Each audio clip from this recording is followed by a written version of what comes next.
기독교 신앙을 하나님과의 관계 이렇게 말합니다. 신앙을 가졌다는 것은 하나님 그분과 나와의 관계 속에 있는 것이다.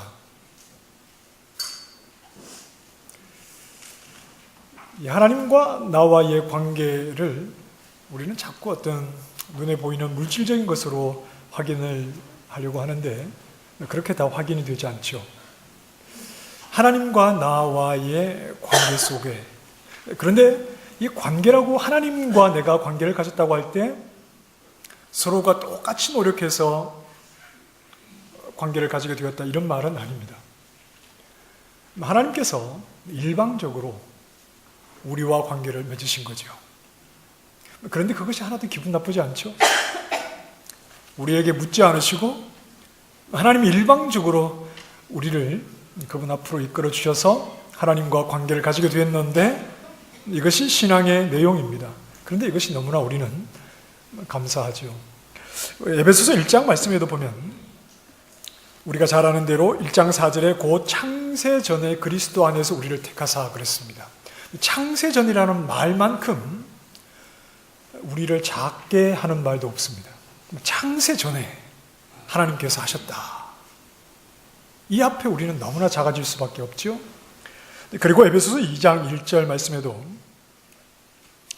그는 허물과 죄로 죽었던 너희를 살리셨도다 그랬습니다. 우리가 허물과 죄로 죽었는데 죽은 것만큼 기대할 것이 없는 것도 없죠. 그래서 창세전에 하나님께서 하셨다. 허물과 죄로 죽었던 우리를 하나님께서 부르셔서 우리와 관계를 하셨다 하는 것은 철저하게 하나님 일방적으로 관계를 가지게 된 것이다. 신앙을 하나님과 나와의 관계라고 말한다면, 그리고 그 관계가 철저하게 하나님 쪽에 무게가 있어서 일방적으로 하나님께서 이루신 일이라고 한다면 우리가 믿음 생활하면서 무엇에 우리가 주목해야 할 것인가? 우리의 믿음이라고 하는 것은 하나님과의 관계인데 하나님과 나와의 관계 그것 말고 내가 엉뚱한 것에, 내가 관심 있는 것에 신경을 쓴다는 것은 굉장히 이 성경적인 믿음 생활과는 좀 방향이 벗어난 것이겠죠. 관계라고 하는 것은 관계의 대상이 중요하다는 말입니다. 하나님께서 나를 소중하게 여기시고, 그리고 하나님의 일방적인 은혜로 우리가 하나님과 관계를 가지게 되었다면 우리 역시 소중하게 여겨야 되는 것은 어떻게 하면 내가 좀 내 필요를 채울 수 있을까? 이런 부분보다 하나님 그분이 어떤 분이고 그분이 나에게 무엇을 원하시는가, 이 부분에 대해서 우리가 더 많은 관심을 가져야 하는 것이 신앙생활을 하는 우리에게 굉장히 좀 중요한 내용입니다. 우리의 관심을 과연 어디에 두어야 할 것인가? 우리와 일방적으로 관계를 맺으신 하나님 그분에게 우리의 관심을 두어야 하는 것이 우리 신앙의 방향이죠. 자칫 잘못하면 내가 하나님을 끌고 가려는 실수를 범할 수가 있습니다. 하나님께서 나를 일방적으로 불러주셨는데 거기에 주목하지 못하고 자칫 잘못하면 하나님을 믿는다고 하면서 내가 원하는 쪽으로 하나님을 끌고 가려고 하는 이런 실수를 범할 수 있습니다. 내가 열심을 내면 하나님은 나에게 감동하실 것이다.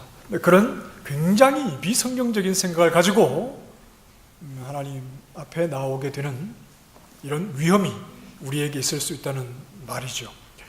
하나님은 일방적으로 나를 살리셔서 하나님과의 관계를 시작하신 그 후에 나를 그냥 내버려 두시는 것이 아닙니다. 그것이 아니라 하나님은 계속해서 나를 놓지 아니하시고 그분이 일방적으로 나를 끌고 가시는 겁니다.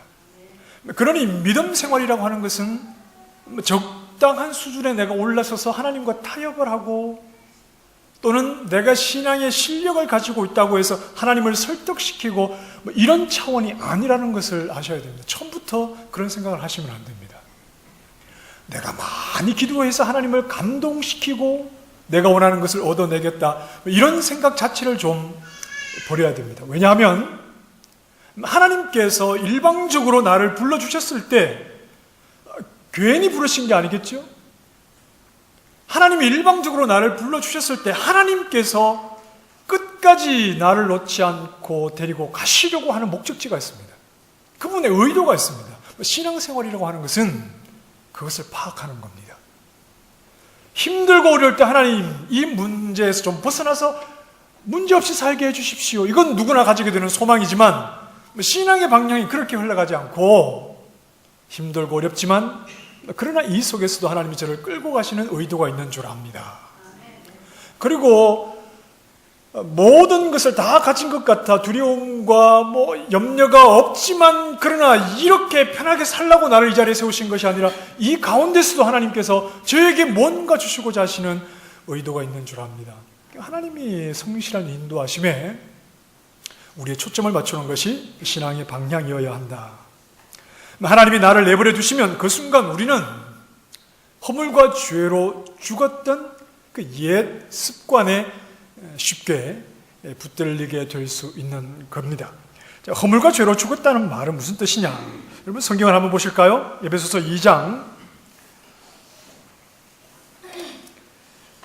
2절과 3절 말씀입니다. 1절에 그는 허물과 죄로 죽었던 너희를 살리셨도다 그랬죠? 2절과 3절 말씀을 같이 한번 읽어보십시다. 시작.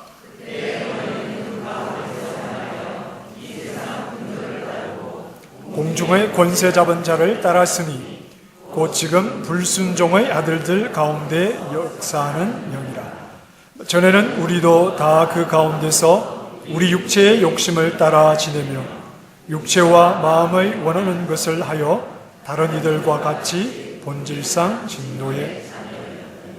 자, 이 말씀에서 허물과 죄로 죽었던 자의 특징이 한 가지 나옵니다. 그건 바로 불순종이죠. 불순종. 왜 불순종할 수밖에 없느냐 하면 육체의 욕심을 따라 육체와 마음이 원하는 것을 하며 살아갈 수밖에 없는 때이기 때문이죠. 바울에게 육체라는 말은 무엇과 반대되는 말이냐 하면 생명, 성령, 그리고 어떤 구원, 이런 것과 반대되는 말이 육체입니다. 구원받지 못한 상태. 그때는 이기적인 욕망으로 가득한 상태죠. 육체 가운데 있을 때 구원받지 못한 상태는 이기적인 욕망으로 가득한데 남을 도와주는 것도 이기적인 것이라고 그랬죠? 누구를 위해서 도와주죠? 나를 위해서, 내가 생각하는 바른 나를 위해서 도와주는 것이죠. 그래서 육체로 있을 때 행하는 모든 것, 그것은 구원받지 못한 자의 모습입니다. 어떻게 해서든지 내가 손해 안 보고 나 잘 되는 것에 여기에 관심이 가 있죠. 우리가 구원을 얻어서 하나님과의 관계가 회복되었다고 하면서 여전히 내가 잘 되는 것에, 내 육신의 욕망을 채우는 것에, 내 육신의 소원을 성취하는 것에 하나님을 동원하고 있다면 그것은 굉장히 잘못된 길로 가고 있는 겁니다.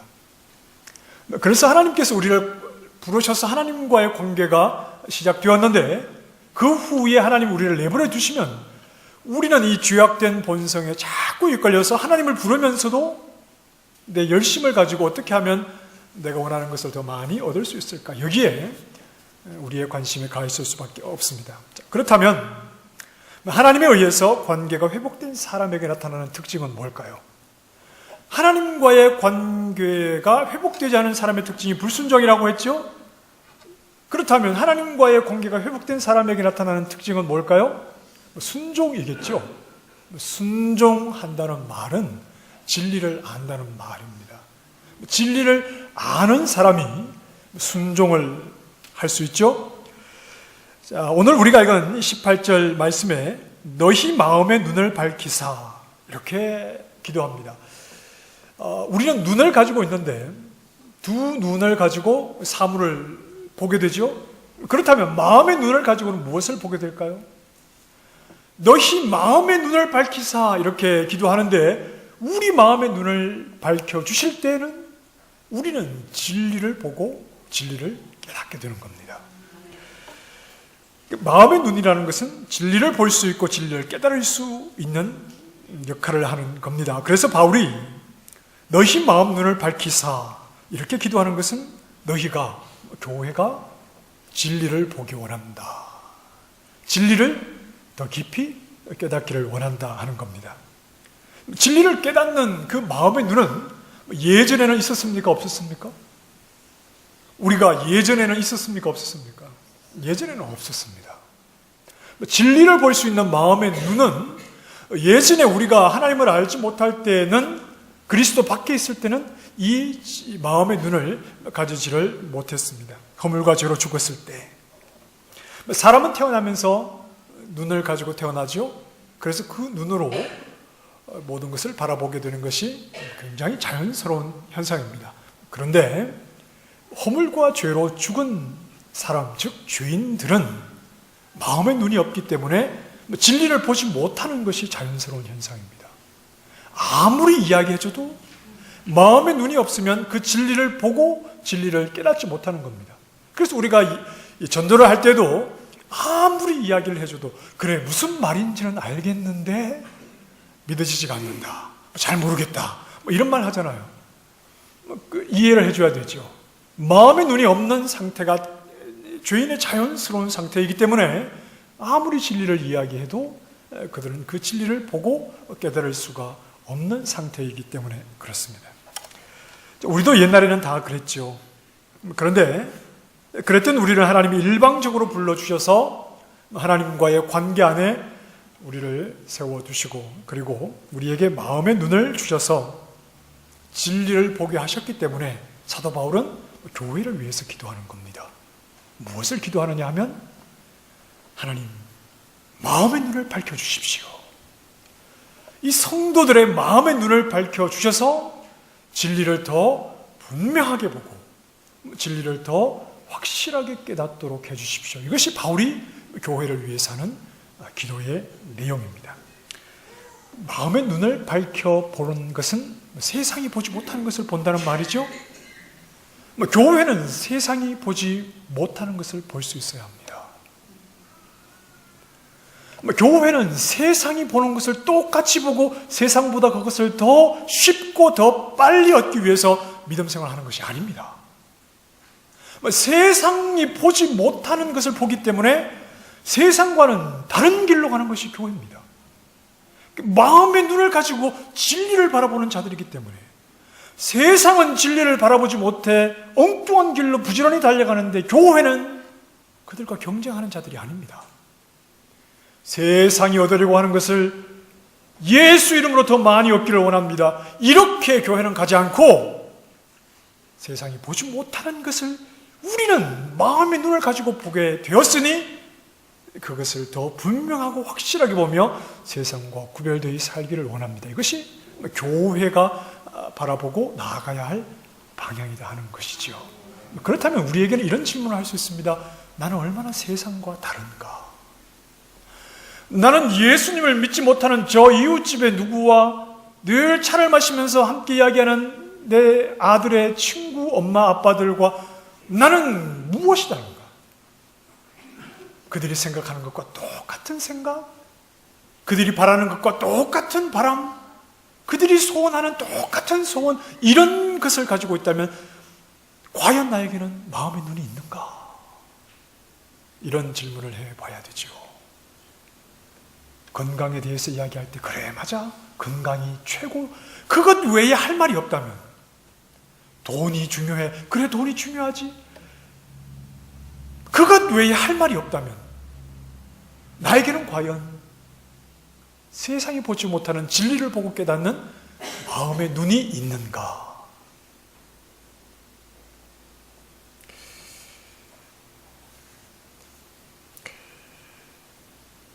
교회는 하나님이 교회에게만 보게 하신 것을 봐야 합니다.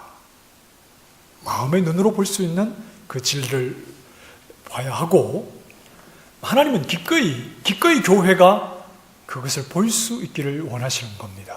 그래서 그것을 보게 해주시는 겁니다. 우리는 우리의 힘으로 그것을 볼 수 없다 하더라도 이미 마음의 눈을 주셨기 때문에 더욱더 진리를 보고 그 진리를 더 깊이 깨달아 세상과 구별된 삶을 살아가고자 하는 그런 열망을 가지고 우리도 교회로 함께 모여서 다른 것을 위해서 기도하기보다 저의 마음의 눈을 밝혀주셔서 참 진리를 보게 해주십시오. 이렇게 하나님 앞에 기도할 수 있어야 하는 겁니다. 자, 오늘 본문에서 두 가지를 말합니다. 먼저 그의 부르심의 소망이 무엇이며 그랬습니다. 자, 부르심의 소망이 무엇이며 하나님 이 교회의 마음의 눈을 밝혀주셔서 하나님 이 퍼스 한인 장로교회의 성도들의 마음의 눈을 밝혀주셔서 하나님이 부르신 부르심의 소망이 무엇인지를 알게 해주십시오. 이것이 바울이 교회를 위해서 기도하는 내용입니다. 자, 여러분 성경을 한 장 넘기셔서 2장 12절 말씀을 한번 보십시다. 에베소서 2장 12절 같이 한번 읽어보겠습니다. 시작. 그때에 너희는 그리스도 밖에 있었고 이스라엘 나라 밖의 사람이라. 약속의 언약들에 대하여는 외인이요 세상에서 소망이 없고 하나님도 없는 자이다. 자, 이 말씀에서 소망과 관련된 내용을 몇 가지 좀 생각을 해볼 수 있는데, 첫째는 거듭나지 못한 사람에게는 소망이 없습니다. 자, 그때의 너희는 그랬죠. 그때는 허물과 죄로 죽었을 때, 그리스도 밖에 있을 때, 그때는 하나님이 나를 부르시는 그 부르심을 아직 듣지 못했을 때, 그때는 세상에서 소망이 없고 하나님도 없는 자이더니 그랬죠. 거듭나지 못한 자에게는 소망이 없습니다. 그리고 여기에서 또 하나, 소망이 없다는 말은 누가 없다는 말일까요? 하나님이 없다는 말이죠. 세상에서 소망이 없고 하나님도 없는 자이더니 그랬습니다. 소망이 없다는 말은 하나님도 없다는 말입니다. 우리에게 소망을 주시는 분이 누구시죠? 하나님. 우리를 부르신 그 부르심의 소망이 무엇인지를 알기 원한다라고 할 때 우리를 불러 소망을 주시는 분은 하나님이십니다. 그러니 하나님이 없는 자는 소망도 없고 이 세상에서 소망이 없는 자는 당연히 하나님도 없는 자이겠죠. 반대로 하나님이 있는 자는 소망이 있는 자겠죠. 하나님이 우리를 불러주셔서 하나님 앞에 우리를 서게 해주시고 하나님과의 관계 속에서 살아가게 하시고 하나님이 나를 부르신 그 부르심의 소망이 무엇인지를 알게 하시니 하나님이 있는 자는 소망이 있는 자, 그 부르심의 소망을 가진 자입니다. 베드로전서 5장 10절 말씀에 보면 이렇게 말씀합니다. 모든 은혜의 하나님 곧 그리스도 안에서 너희를 부르사 자기의 영원한 영광에 들어가게 하시니가. 모든 은혜의 하나님 곧 그리스도 안에서 너희를 부르사 그랬습니다. 그리스도 안에서 우리를 부르사 어떻게 하신다고요? 자기의 영원한 영광에 들어가게 하신다. 자, 여러분, 그리스도 안에서 우리를 부르신 하나님께서 우리에게 주시는 소망이 뭐죠? 자기의 영원한 영광에 들어가게 하시는 거예요. 이게 우리를 부르신 그 부르심 안에서 우리가 바라보게 되는 소망의 내용입니다. 하나님께서 우리를 부르셔서 자기의 영원한 영광에 들어가게 하시는 소망을 주셨다는 겁니다. 자, 여러분 잘 기억하고 계십시오. 하나님이 우리를 부르신 그 부름의 소망이 뭐라고요? 자기의 영원한 영광에 들어가게 하시는 그 은혜를 우리에게 소망하게 하셨다. 잘 기억하고 계시기 바랍니다. 제가 5분 뒤에 여러분께 질문할 겁니다. 자, 우리를 부르신 소망이 뭐라고요? 자기의 영원한 영광에 들어가게 하시는 겁니다. 자, 다시 본문에서 두 번째로 말하는 것을 보십시다. 성도 안에서 그 기업의 영광의 풍성함이 무엇인지를 알게 하시기를. 자, 알듯 하면서 이게 한눈에 무슨 말인지 조금 명확해 보이지 않을 수도 있는데, 성도들에게 주신 기업이 얼마나 영광스럽고 풍성한지를 알게 해달라는 겁니다. 성도들에게 주신 기업이 얼마나 영광스럽고 풍성한지를 알게 해주십시오. 여기서 풍성하다는 말은 바로 앞에 나오는 영광스럽다는 말과 같은 의미로 보셔도 됩니다. 우리가 지난주에 영광의 아버지 하나님을 영광스럽다라고 말할 때 그 영광스러움의 의미는 탁월함이라고 그랬죠. 이 세상에서 비교할 것이 없고 뭔가 이 세상에 비슷하거나 견줄 만한 것이 없는 월등하고 탁월하다는 의미로 영광스럽다 이렇게 표현했습니다. 풍성하다는 말도 그런 의미입니다. 감히 이 세상의 것으로 측량할 수가 없을 만큼 탁월한 것을 말합니다. 영광스러움과 함께 풍성함도 그만큼 귀하고 탁월하다. 무엇이 그렇다는 거죠? 성도들에게 주신 기업이. 자, 여러분들에게는 하나님 주신 기업이 있습니다. 감사하죠? 우리 믿음의 사람들에게 하나님 주신 기업이 있는데 그 기업은 어떻다고요? 영광스럽고 풍성한 것입니다. 세상에서 그 무엇과도 비교해서 설명할 수가 없는 그런 탁월함, 그 탁월한 것을 우리에게 기업으로 주셨습니다. 감사합니다. 자, 그렇다면 여러분, 성도들에게 주신 기업이 뭘까요? 기업이라는 말은 쉽게 얘기하면 몫이라는 말입니다. 모가지라는 말은 사투리인가요? 옛다, 이 모가지 여기 있다. 이렇게. 목. 성도들에게 주시는 몫이 있다는 말이죠. 우리 모두에게 하나님 주시는 몫이 바로 기업이라는 말이죠. 과연 그것이 무엇이기에 그렇게 영광스럽고 풍성한 것이냐? 하나님이 일방적으로 우리를 부르셔서 우리에게 몫을 하나씩 다 주시는 건데 그것이 과연 무엇이기에 그렇게 영광스럽고 풍성한 것이냐? 여기에 대해서 다양하게 설명을 좀 해야 하겠지만 가장 근본적인 것을 말하자면 성도들에게 주시는 기업, 성도들에게 주시는 몫은 그 영광스럽고 풍성한 성도들에게 주시는 몫은 바로 하나님 자신이시죠. 하나님은 이미 우리를 부르실 때도 하나님 자신을 내어주셨습니다. 그리고 하나님 자신을 우리에게 주시는데 그것은 우리가 생각하는 어떤 물질적인 것, 물질을 내가 소유함으로 얻게 되는 그런 기쁨, 그런 것과는 견줄 수가 없는 영광이요 풍성함이다 하는 말입니다. 하나님께서 우리에게 천국에 가면 우리에게 주시는 기업이 땅 한 떼기, 집 한 채 이런 것을 주신다고 생각하지 마시기 바랍니다. 여러분 그것으로 만족하시겠습니까? 여러분들이 어떤 분들인데 땅 한 떼기 준다고 그것으로 만족하시겠습니까? 빌라 한 채 준다고 그것으로 만족하시겠습니까? 그런 게 뭐가 필요했습니까?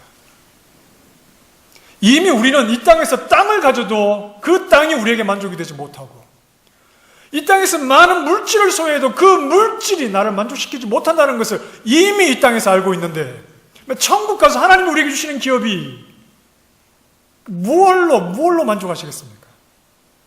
하나님이 우리에게 상급을 주신다면 무엇로 여러분 만족하시겠습니까? 우리에게는 이미 하나님 그분 외에는 만족이 없습니다. 엉뚱한 것 바라지 마시고 정말 좀 믿음의 눈을 좀 높이십시오. 믿음의 좀 눈을 높이셔서 정말 우리가 무엇으로 만족하죠? 우리는 하나님 그분 밖에는 만족할 만한 대상이 없죠. 성도들에게 기업으로 주신다는 그 영광스럽고 풍성한 것은 바로 하나님 그분. 시편 73편 25절에 이렇게 말씀합니다. 여러분 같이 한번 읽어보실까요? 시작. 하늘에서는 땅에서는 주밖에 내 육체와 마음은 쇠약하나 하나님은 내 마음의 반석이시요 영원한 분깃이라는 말은 몫이라는 말입니다. 누가 우리의 몫이라고요? 하늘에서는 하나님 외에 누가 있습니까? 땅에서 역시 하나님 외에 누가 있죠? 우리에게 주시는 영원한 목, 영원한 분깃은 누구십니까? 하나님 그분이시죠. 제가 즐겨 부르는 찬양 가운데 484장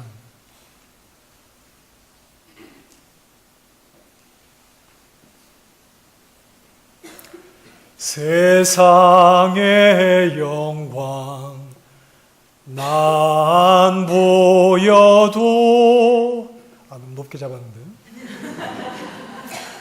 언제나 주님은 나의 기업 주님만 내 맘에 계시오니 다 함께요. 영원한 주님 할렐루야. 세상의 영광 나 안 보여도 내가 가진 것으로 세상에 뭐 자랑할 것 없어도 나에게는 기업이 있죠. 그분이 누구십니까? 우리 하나님이 나의 기업이시죠. 주님을 나의 기업으로 고백하는 찬양은 또 있죠. 나의 영원하신 기업 생명보다 귀하다. 주께로 가까이 주께로 가오니. 결론적으로 18절에 나오는 두 가지 간구는 사실 하나로 묶을 수가 있습니다. 자, 여러분 기억력을 잘 발휘하셔서 제가 5분 전에 했던 기억하라고 하신 것 있죠?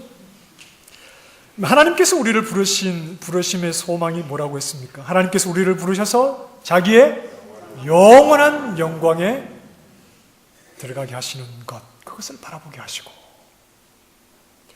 성도들에게 주신 영광스럽고 풍성한 기업이 영광스러운 하나님 자신을 우리에게 주시는 것이니 바울이 교회를 위해서 간구하는 내용, 교회라면 다른 무엇보다 소중하고 가치 있게 여겨야 하는 것이 무엇이냐? 그것은 바로 하나님을 더 구하고 하나님 그분을 누리는 것입니다. 여러분 교회 안에 물질을 구하러 오셨습니까? 네, 필요하면 하나님께서 주시기도 하겠지요. 그러나 그런 것들은 다 수단입니다. 물질로 만족을 누리는 수준이라면 높이셔야 됩니다. 물질이 없어서 절망하는 수준이라면 아직 갈 길이 멀었습니다. 우리가 교회 안에 있는 이유는 믿음의 눈을 가지고 세상이 보지 못했던 것을 보기 때문에 그렇습니다. 그 영광스러운 하나님, 이 세상 모든 것을 지으신 그 영광스러운 하나님, 그분을 우리는 바라보는 눈을 가진 자들이기 때문에 우리가 이 땅을 살아가면서 더욱 그분을 바라보게 되는 거지요. 하나님께 더 가까이 나아가는 것입니다. 여러분, 얼마나 감사한 말입니까? 하나님이 어디 계신 줄 알고 가까이 나아가죠? 세상 사람들은 가까이 나아간다는 말의 의미를 알지 못합니다. 그냥 우상을 세워놓고 우상 앞에 가서 빌면 그냥 가까이 나아간다고 생각하지만 하나님을 알지도 못한 자들이 어떻게 하나님께 가까이 나아갈 수 있죠? 그러나 우리는 하나님께 가까이 나아갈 수 있잖아요. 이게 얼마나 귀중한 것입니까? 하나님을 따라가고 세상에 하나님을 따를 수 있나요? 없습니다.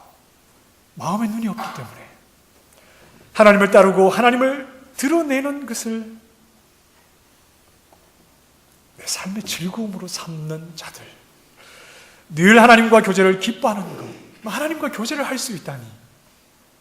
저는 새벽마다 하나님 앞에 기도할 때 하나님, 제가 하나님을 부를 때 하나님이 내 기도를 들으시고, 항상 그런 것은 아니지만 때로는 하나님의 뜻을 다양한 방법으로 저에게 깨닫게 하시고 하나님과 영의 교제를 나눌 수 있다는 것이 얼마나 감사한지 모릅니다. 그런데 새벽에 일어나는 것은 여전히 힘들긴 해요. 제가 새벽 기도를 한 30년 했는데도 5분만 더 자면 좋겠다, 막 그런 생각이. 얼마나 게으릅니까? 그런데 나와서 하나님을 부르면 하나님과 교제할 수 있다는 것이 얼마나 감사한지 몰라요.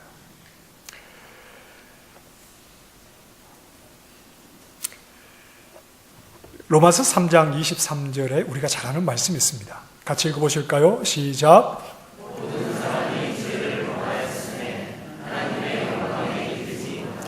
우리는 이 말씀을 생각하면 볼 때마다 머릿속에 어떤 그림이 떠오르는데, 마치 저 뒷동산에 올라가서 둥근 달을 잡으려고 펄짝펄짝 뛰어보지만 도저히 그 달에 이럴 수 없는 듯한 느낌으로 이 본문을 보면서 하나님의 영광에 내가 다가갈 수가 없구나, 이런 생각을 하게 됩니다.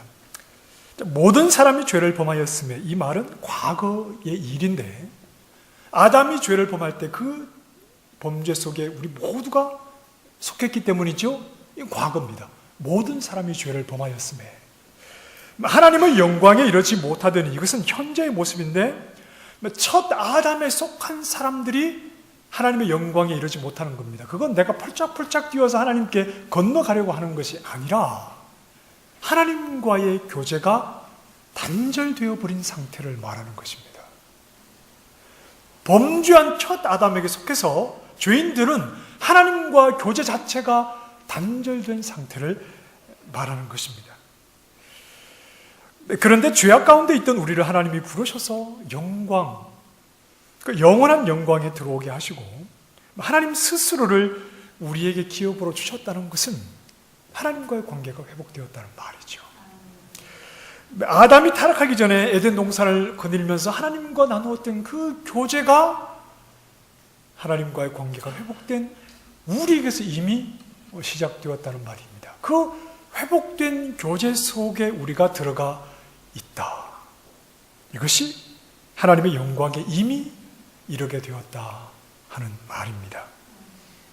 누구보다도 하나님께서 그 교제를 원하셨기 때문에 우리를 일방적으로 죄악 가운데서 불러주셨죠.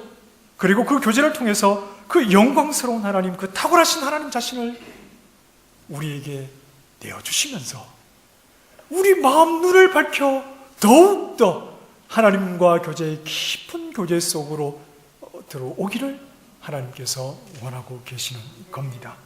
그래서 우리를 하나님과 교제를 누리면서 이 땅에서 하나님의 그 탁월하심, 하나님의 그 풍성하신 그 영광스러움을 맛보게 하셔서 더욱 하나님을 갈망하며 이 땅을 살아가다가 때가 되어 하나님 앞에 나아가는 그 소망 가운데 우리를 부르셨다 하는 겁니다. 우리는 때가 되면 천국에 이르게 될 것입니다. 그런데 그 천국은 이 죄악된 세상과는 완전히 다른 곳이겠죠. 죄로 오염된 이 세상과는 완전히 다른 곳일 것입니다. 그런데 천국은 어떤 면에서는 새로울 것이 없는 곳이기도 합니다. 천국은 하나님의 영광으로 가득한 곳이죠. 천국은 하나님이 계신 곳입니다. 천국이냐 아니냐의 조건은 하나님이 계시냐 아니냐의 조건이지 다른 것은 아니죠.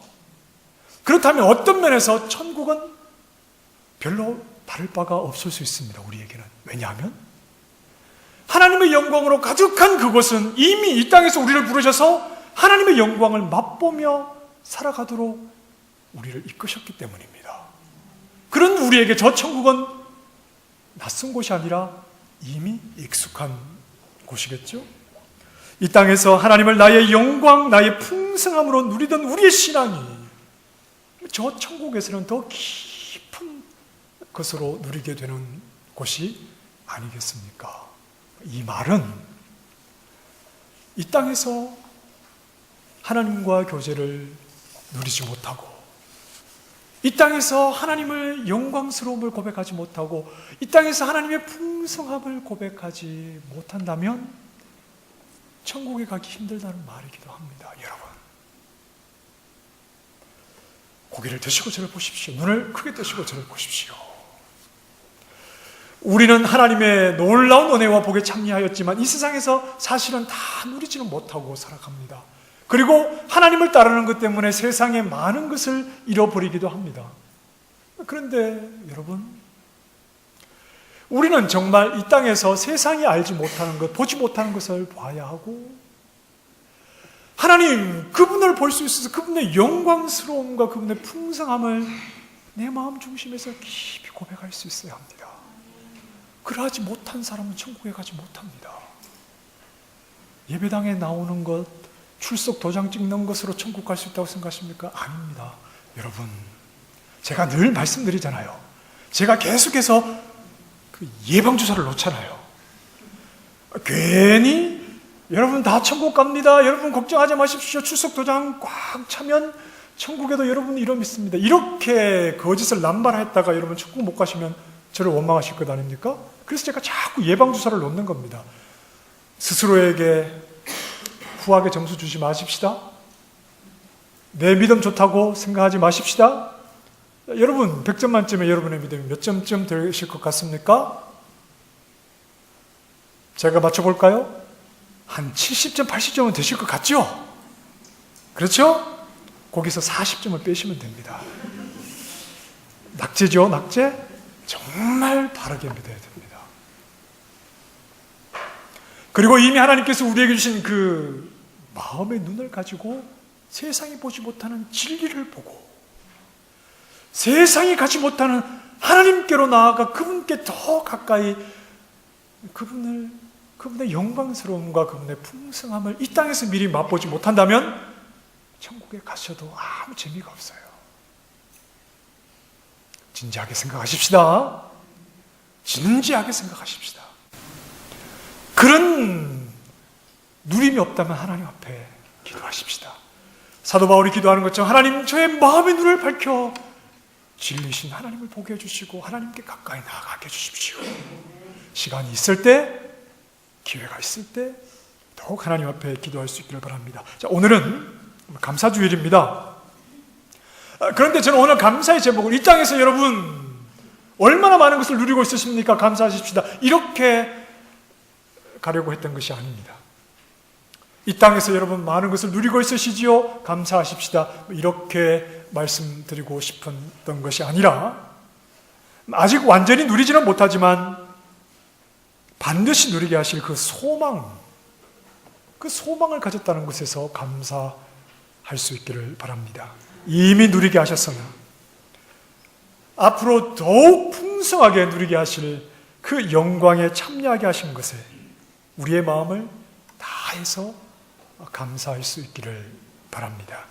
이미 하나님과의 교제에 참여하게 하셨는데 더욱 큰 그 영광과 풍성함에 우리를 이끌어 가실 하나님을 바라보면서 이 땅에서 그 하나님을 더욱 누리며 하나님께 가까이 나아가고 하나님 그분의 영광과 풍성함을 모두가 고백할 수 있도록 우리 모두의 마음의 눈을 밝혀 하나님의 영광스러움을 이 땅에서 다 누리시는 믿음의 종들, 우리 포스 한인 장로교회의 모든 믿음의 식구들이 되시기를 주님의 이름으로 축원합니다. 하나님, 어둠 속에서도 이리저리 방황하지 않고 하나님의 영광으로 더욱 다가가도록 우리의